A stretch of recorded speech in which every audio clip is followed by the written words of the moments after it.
सिंह सैनी ने की पीएम मोदी से मुलाकात। हरियाणा के विकास कार्यों को लेकर हुई चर्चा। सीएम ने कहा पीएम ने स्थानीय निकाय चुनाव का लिया फीडबैक।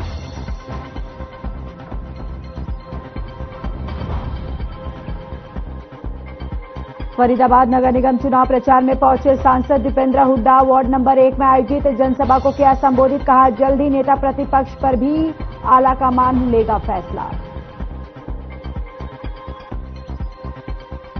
कांग्रेस नेता संपत सिंह ने की प्रेस कॉन्फ्रेंस। सरकारी विश्वविद्यालयों पर बढ़ते कर्ज को लेकर दिया बयान। कहा पिछले 3 सालों में 230 यूनिवर्सिटी का कर्ज बढ़कर हुआ 6,225 करोड़ से ज्यादा।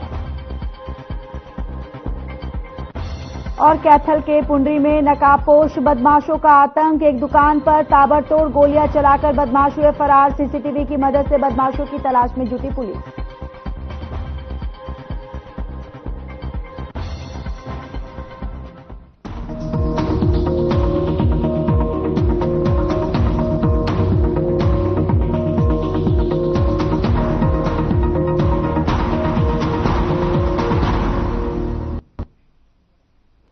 नमस्कार, बहुत स्वागत है आप सभी का हमारे इस खास बुलेटिन में। मैं हूं आपके साथ ज्योति यादव। चलिए अब बुलेटिन की शुरुआत करते हैं। सीएम नायब सिंह सैनी कलायत पहुंचे, जहां कलायत नगर पालिका से बीजेपी चेयरमैन प्रत्याशी मैनपाल सिंह के समर्थन में विशाल जनसभा को संबोधित किया है।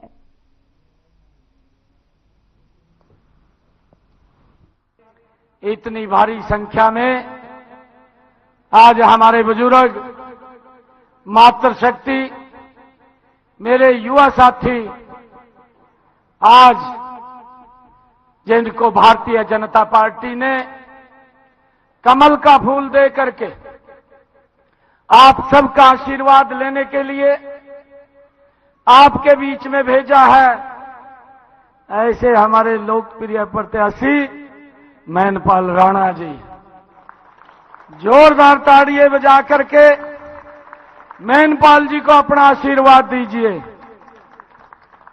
मैं आप लोगों को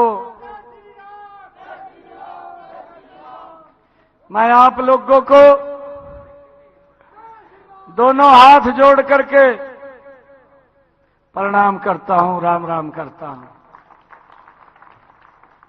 मुझे खुशी है कि आज अपने परिवार में, अपने घर में मैं आया हूं। ये कपिल मुनि की भूमि, इस भूमि को मैं प्रणाम करता हूं और आप सबको मैं दिल से धन्यवाद भी करता हूं। मुझे खुशी है आज सुबह कल शामी देश के यशस्वी प्रधानमंत्री आदरणीय नरेंद्र मोदी जी का कॉल आया और सुबह मैं उनका आशीर्वाद लेने के लिए गया। उन्होंने पूरी जानकारी, जो हरियाणा में चुनाव चल रहे हैं उसकी जानकारी ली और मैंने जानकारी देते हुए आप सबके बिहाफ के ऊपर आदरणीय प्रधानमंत्री जी को कहा, मघा जी 2 तारीख को चुनाव है, 9 तारीख को पानीपत नगर निगम का चुनाव है, 12 तारीख को हरियाणा प्रदेश के अंदर ट्रिपल इंजन की सरकार बन जाएगी और हरियाणा के अंदर मैंने ये भी कहा है, आप लोगों के बिहाफ के ऊपर आदरणीय प्रधानमंत्री जी को कहा 12 मार्च को मखा जब रिजल्ट आएगा हरियाणा से कांग्रेस 0 पे आउट हो जाएगी, खाता नहीं खुलेगा। भाई मैं तो कलायत की सरदारी वायु करने के लिए आया हूं। जब हम सीप खेलते हैं ना तासाड़ी, और फिर क्या कहते हैं, कासुक की लग गई इसका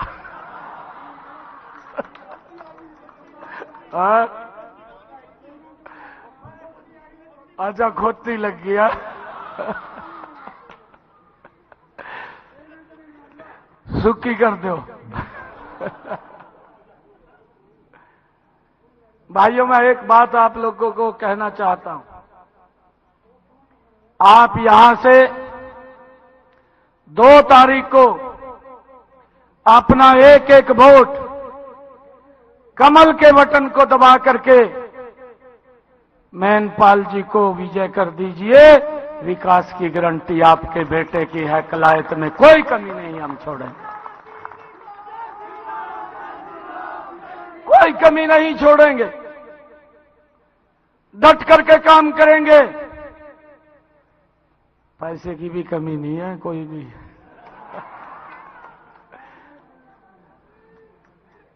मेरे को अभी मंच पर बोल रहे थे, कहा कुछ समाज के लोग कह रहे हैं ये हमारी धर्मशालाएं, मैंने कहा अब तो चुनाव चल रहा है, अब तो बोल लूंगा नहीं मैं। मैंने एक जगह बोल दिया, अभी की 3-4 रोज पहले की बात है। रोहतक के अंदर जब मैं वहां मेयर प्रत्याशी है निगम है रोहतक में जब मंच पर बोलने लगा तो मेरे से पहले जो बोल रहा था वो कह रहा जी कहा कांग्रेस वाले कह रहे कहा सरकार ने कोई काम नहीं करेगा। मैं कहा अच्छा। मैं कहा भाई यहां रोहतक वाला ने क्या पता लगा सरकार क्या काम कर रही है। मैं कहा इन्हों नहीं पता चलता। मैं कहा तो ट्वीट मास्टर हो रहा, ये तो इसी रूम में बैठा धरातल के ऊपर पता नहीं क्या चल रहा है क्या नहीं, ट्वीट कर देंगे पहला। ये मैं कहा कांग्रेस पार्टी ट्वीट पार्टी हो गया।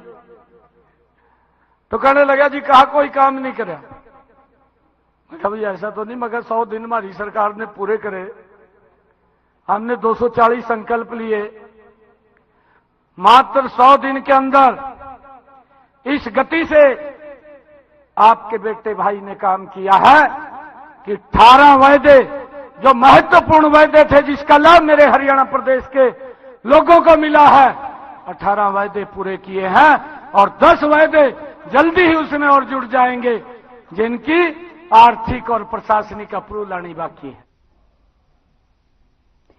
सीएम नायब सिंह सैनी ने शहीद चंद्रशेखर आजाद की पुण्यतिथि पर उन्हें श्रद्धांजलि अर्पित की। सीएम ने सोशल मीडिया पर लिखते हुए कहा कि भारत मां के सपूत अमर शहीद चंद्रशेखर आजाद की पुण्यतिथि पर भावपूर्ण श्रद्धांजलि। महान क्रांतिकारी के रूप में देश की स्वतंत्रता के लिए आपका बलिदान देश सदैव याद रखेगा।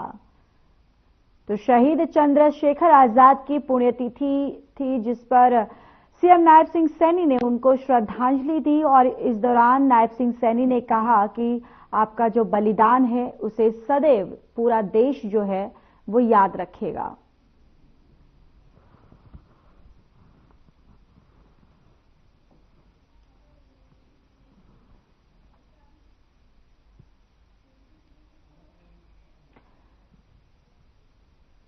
तो देखिए चंद्रशेखर जी की श्रद्धांजलि थी जिसके बाद मुख्यमंत्री नायब सिंह सैनी ने उन्हें श्रद्धांजलि अर्पित की और इस दौरान उन्होंने ये भी कहा कि चंद्रशेखर जी को श्रद्धांजलि देते वक्त कि आपका जो बलिदान है, जिस तरीके से आपने देश के लिए जो गौरव का काम किया है उसको देश जो है हमेशा हमेशा याद रखेगा।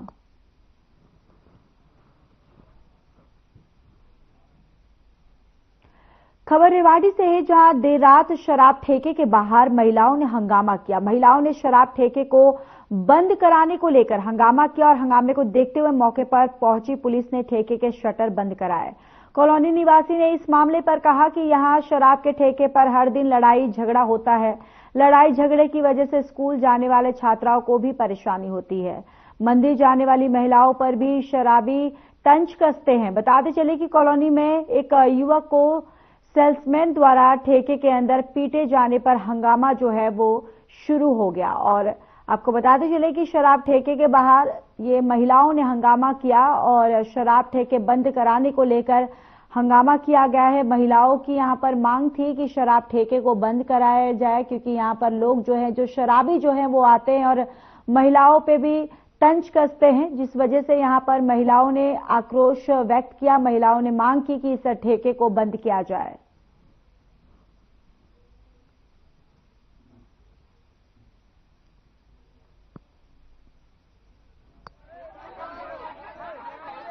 मांग ये है, मेन विवाद क्या है कि यहाँ पे कॉलोनी का एक बच्चा आया हुआ था, उसको अंदर बैठाया, अंदर बैठा के उसके साथ मारपीट में करी। उसके बाद में पुलिस बुलाई, पुलिस आने के बाद में उसको मेडिकल के लिए ले गए, उसको जो भी मेडिकल रिपोर्ट मिलेगा। बाकी इन कॉलोनी वालों की सबकी ये मांग है, मेन दिक्कत ये आ रही है कि जब सुबह यहाँ से बच्चे स्कूल लेके जाते हैं ना, तो हमारी बेटियां और हमारी लेडीज और बहन बेटियां नहीं जा पाती है, क्योंकि यहाँ से लेके वहां तक मजमा शुरू हो जाता है और ये पूरे दिन रहता है, ये शाम तक रहता है।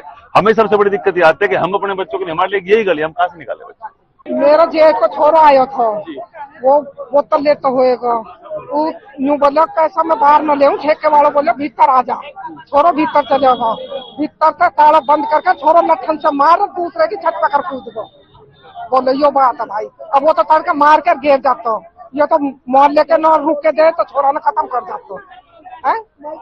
पुलिस तो ये लड़को दारू लेना आयो, दारू लेना आए तो ये पैसा दिया 150 रुपया, वापिस 10 रुपया मांगे, 10 रुपया ने बोले ना देवा। फिर उन्हें बुलाया अंदर, बोले अंदर आ जाऊंगा, अंदर जाके ना उसके डंडा की मारी, मारपीट करी की। फिर किसी ने देख लिया, उन्हें फोन करा, फिर वो तो अंदर ताला लगा के ना दूसरा की छत के ऊपर के कूद गया।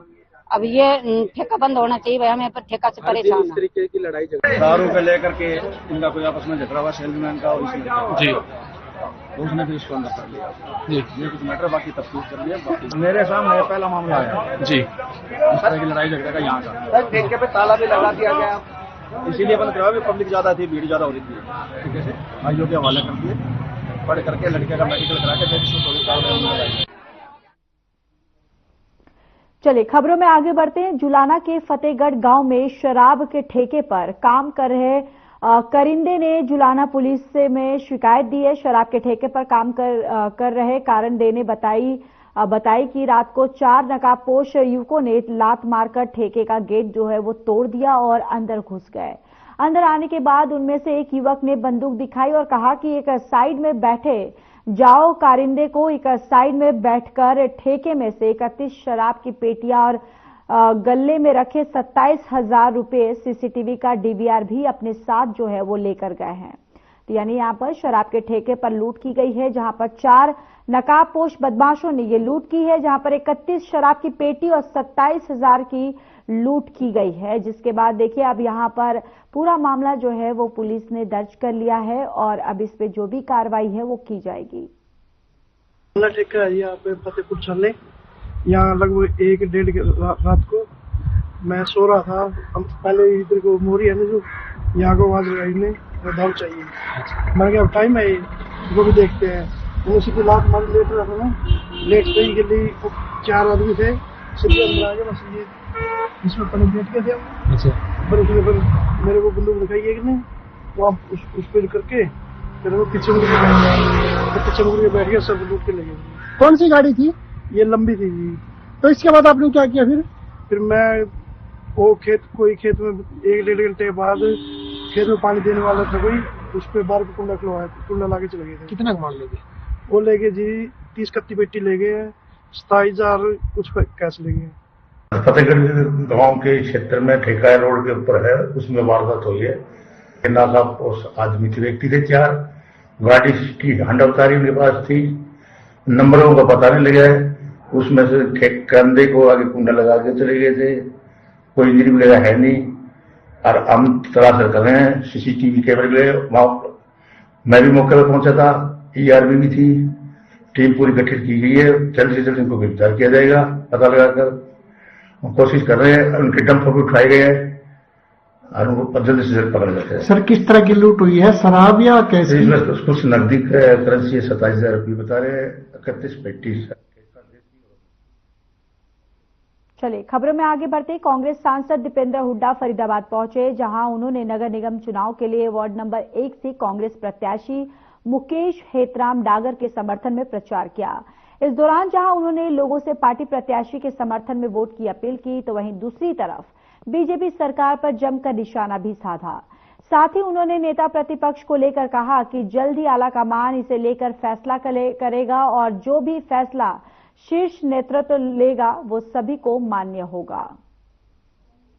तो चुनाव प्रचार में जुटे सांसद दीपेंद्र हुड्डा, जहां पर लोगों के बीच सांसद दीपेंद्र हुड्डा पहुंचे, कांग्रेस प्रत्याशी के समर्थन में प्रचार किया और इस दौरान उन्होंने लोगों से अपने प्रत्याशी के प्रति वोट करने की अपील जो है वो भी की।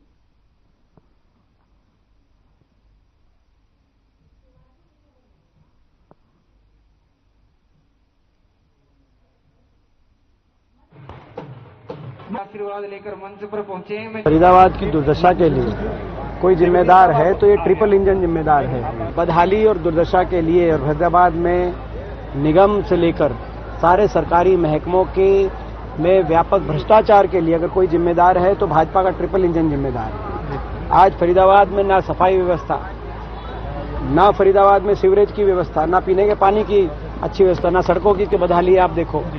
आज निगम में पल पल भ्रष्टाचार के अलग अलग घोटाले सामने आते हैं। 200 करोड़ का घोटाला आपको याद ही होगा, जो इकोनॉमिक वीकर सेक्शन के जो मकान, वो मकान भी खा गए।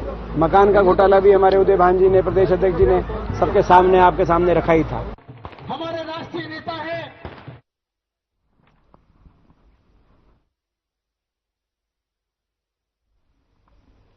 होडल में स्थित महारानी किशोरी मेमोरियल कन्या विश्व महाविद्यालय के प्रांगण में 26वें स्थापना दिवस के अवसर पर दीक्षांत समारोह का आयोजन बड़ी धूमधाम के साथ किया गया।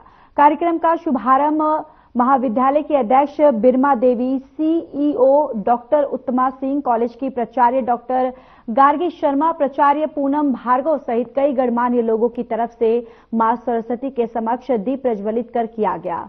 कॉलेज की छात्राओं ने सांस्कृतिक कार्यक्रम में हरियाणवी और ग्रुप नृत्य, सोलो नृत्य और राजस्थानी और गुजराती नृत्य प्रस्तुत किए गए, जिसमें कई छात्रों ने बढ़ चढ़कर भाग लिया। मुख्य अतिथि प्रोफेसर आनंद ने छात्राओं को संबोधित करते हुए कहा कि आज का दिन हम सभी के लिए अत्यंत गौरव और खुशी का दिन है, क्योंकि हम यहाँ इस ऐतिहासिक पल का हिस्सा बनने के लिए इकट्ठे हुए हैं, जो आपके जीवन के एक नए अध्याय की शुरुआत का प्रतीक है।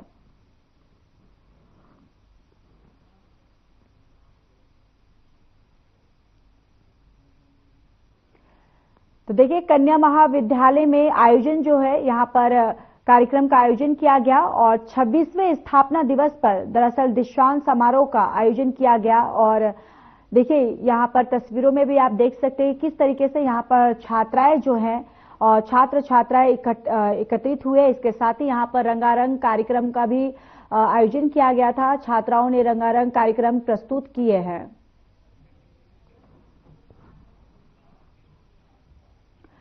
हरियाणा विद्यालय शिक्षा बोर्ड की तरफ से प्रदेश भर में 12वीं की परीक्षा आयोजित की गई, जहां पहले दिन अंग्रेजी विषय का पेपर था और पलवल के राजकीय वरिष्ठ माध्यमिक विद्यालय पलवल 33 से पेपर आउट का मामला सामने आया था। पेपर का फोटो वायरल होने लगा तो बोर्ड ने तुरंत अल्फा न्यूमेरिक कोड के पेपर की पहचान करके आउट करने वाले विद्यार्थी तक पहुंची और टीम ने तुरंत बच्चे और वहां के सुपरवाइजर गोपाल दत्त शर्मा के खिलाफ एफआईआर दर्ज करवाने के लिए और जो कार्रवाई है वो भी शुरू कर दी। साथ ही बोर्ड ने इस केंद्र पर हुई अंग्रेजी विषय की परीक्षा को रद्द कर दिया है। तो वही राजकीय वरिष्ठ माध्यमिक विद्यालय टपकान जिला मेवात से भी पेपर आउट होने की सूचना पर बोर्ड ने इस केंद्र से भी पेपर आउट करने का प्रयास करने वाले 3 विद्यार्थियों के खिलाफ एफआईआर दर्ज करवाने की कार्रवाई की है।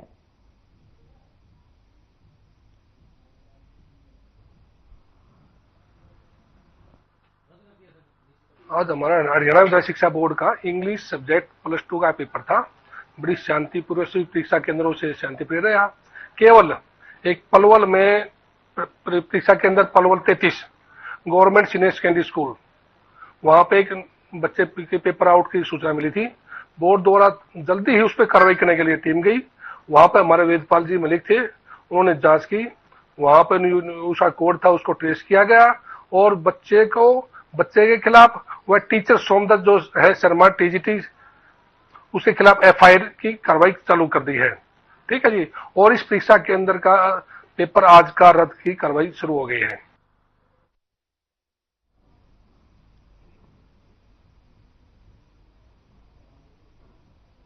चलिए खबरों में आगे बढ़ेंगे। हरियाणा के सीएम नायब सिंह सैनी 2025 से 2026 का बजट जो है वो पेश करेंगे। आपको बताते चले कि बजट सत्र जो है यहां पर शुरू होने वाला है, जिसको लेकर सीएम नायब सिंह सैनी वित्त मंत्री के तौर पर 2025 से 2026 का बजट पेश करेंगे। हरियाणा का बजट 13 मार्च को पेश होगा। हरियाणा विधानसभा के बजट सत्र का प्रस्तावित कार्यक्रम जारी हुआ।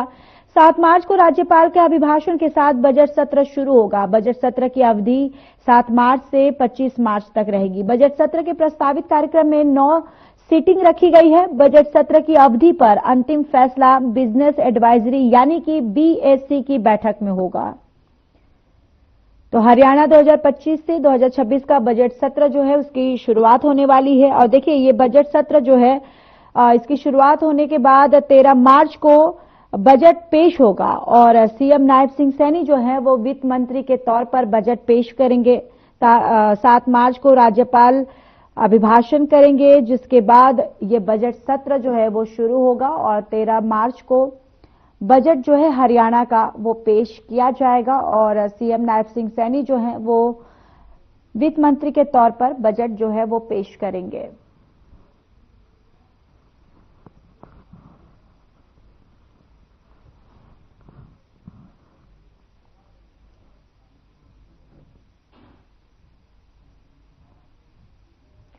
तो वहीं प्रदेश के पूर्व वित्त मंत्री और बीजेपी नेता कैप्टन अभिमन्यु चुनाव प्रचार को लेकर हिसार पहुंचे। इस अवसर पर पत्रकारों से बातचीत करते हुए उन्होंने कहा कि हरियाणा की जनता ने इस नगरीय सरकार के तंत्र को बीजेपी के कार्यकर्ताओं को सौंपने का मन बना लिया है। उन्होंने कहा कि शहरों के विकास में तीसरा इंजन जब लगेगा तो बड़ी जिम्मेदारी समझ के भारतीय जनता पार्टी के कार्यकर्ता नगरों के विकास में और तेजी लाने का काम करेंगे। कांग्रेस के बड़े नेताओं की निकाय चुनाव में दूरी बनाने के सवाल का जवाब देते हुए उन्होंने कहा कि उन्हें पता लग चुका है कि उनके नाम पर मत पेटी जो है वो खाली निकलने वाली है।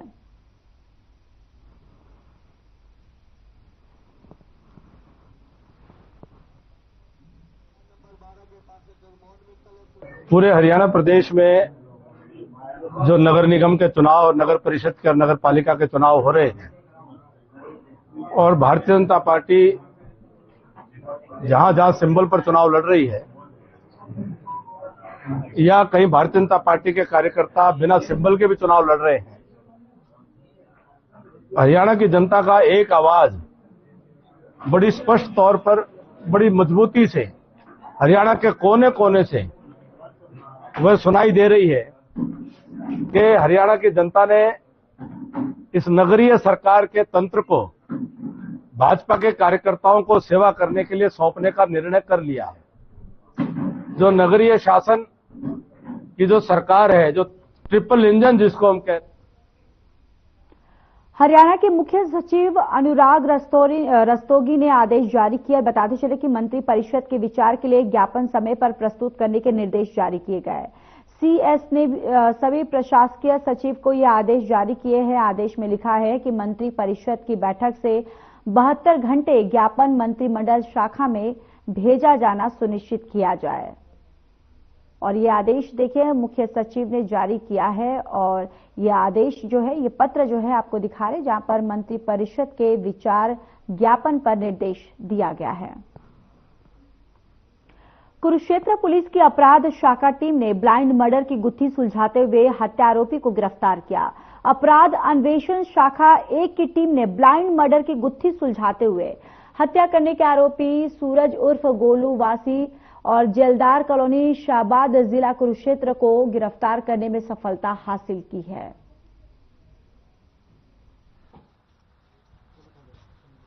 शाहबाद थाने के अंतर्गत 23/11/2024 को एक इंफॉर्मेशन प्राप्त हुई थी कि एक नौजवान लड़का है जिसके सिर पे और चेहरे पे चोटें मार के जिसकी हत्या कर दी गई है और उसकी जो डेड बॉडी थी वो मिली थी और जो मृतक था उसकी पहचान सतीश कुमार के रूप में हुई थी। तो उसी कंसर्न में उसके ब्रदर धर्मवीर ने FIR रजिस्टर्ड करवाई थी। उसी कंसर्न में 302 जैसे 103 के तहत BNS के तहत हत्या का मुकदमा दर्ज किया गया था और ये फाइल SP महोदय के द्वारा CIA 1 को ट्रांसफर की गई थी, जो कि एक ब्लाइंड मर्डर था। इसी कंसर्न में CIA 1 की टीम एक आरोपी सूरज उर्फ गोलू जो कि शाहबाद का ही जेलदार कॉलोनी का रहने वाला है उसको गिरफ्तार किया गया है, जिसने गिरफ्तार करके जब पूछताछ अमल में लाई गई तो उसने बताया कि उसके द्वारा ही ये हत्या की गई थी।